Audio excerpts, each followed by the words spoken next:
What's up guys? So today we are out here on another run, and I'll be the first one to admit to you that I don't feel my greatest today. Namely, oh, here we go, we're gonna cross the street real quick and not die because you want to preserve your life. That's the most important thing, at least to me, is to stay alive. Like the Bee Gees song, staying alive. That's what you gotta do out here. So what was I saying? So yeah, so over the weekend in the gym when I was working out, I usually go over, hold on, let's give this a second so you can pass through,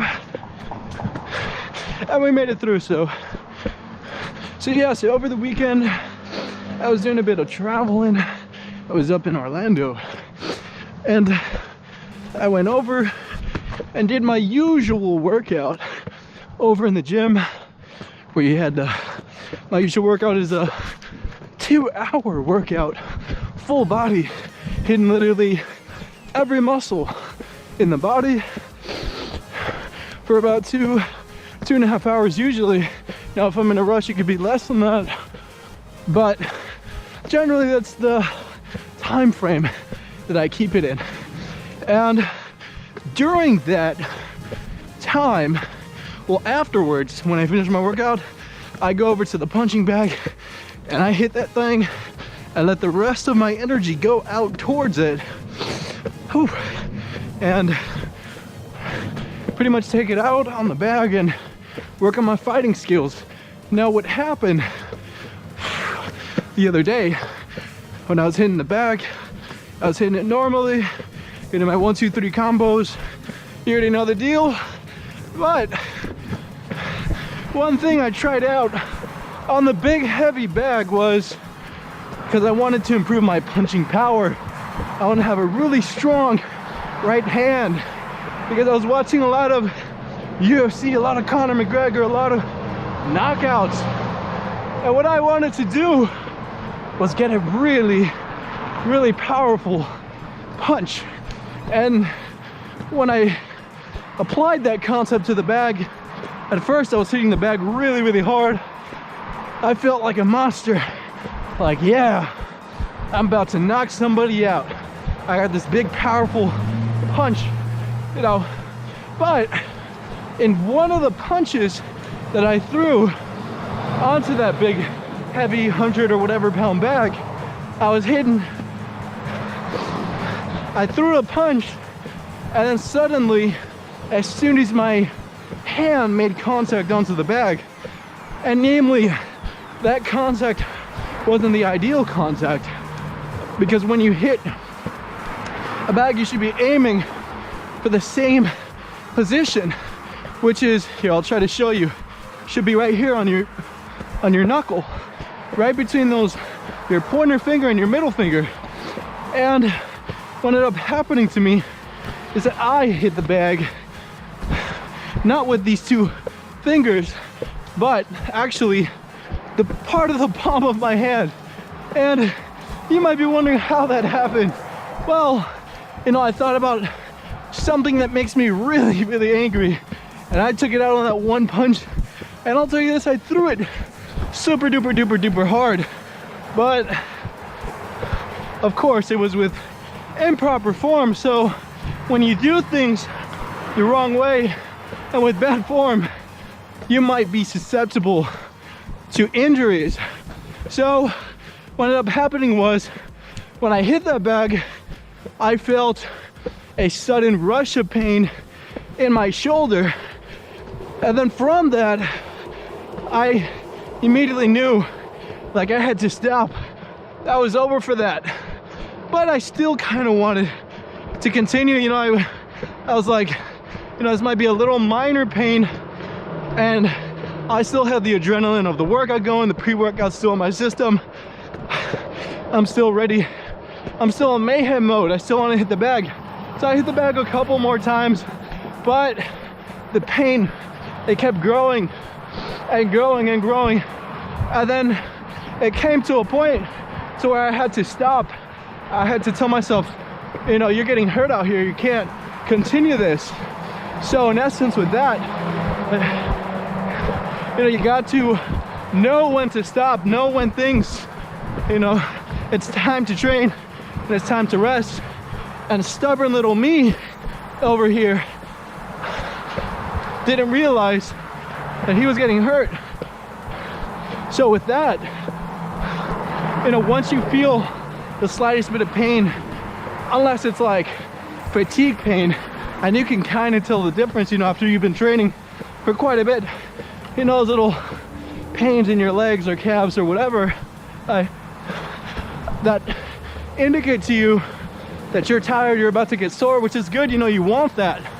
But those pains, you know, those, how do you call it, trauma injuries, where you like, where you know from that point on you either twisted something, hyperextended something, or you pretty much you just hurt yourself. And whatever you were doing, you can kind of tell, you know, when that happens. So once that happened, I ignored it, of course, but there came to a point where it was like undeniable, where my body was literally screaming at me, stop it, stop doing this. And from that, you know, my personality type is like someone that when you tell them no, he says yes to himself, and he still wants to do it. So namely from that, I pretty much got a little bit frustrated on my way home, because, you know, I wanted to hit the bag. You know, I was thinking about, you know, different combos still going through my mind. I was mentally going through the motions of my workout for that day with the bag. So with that in mind, you know, had I stopped in time, I'd argue that my shoulder would be a lot better. I'd feel a lot better, and I might not have to endure so much pain. Endure so much pain that I felt, because I couldn't sleep. You know, I felt really bad. Even just walking normally, I felt pain. And to this day, I still do a little bit, but I'm working around it. You know, you still gotta get, in my opinion, you still gotta get your running, gotta get your workout in, but with caution, of course. So I'm out here with caution, trying not to further accentuate my situation over here. So that's, whoa, and that's how we lose that. So here we go. Here we go again.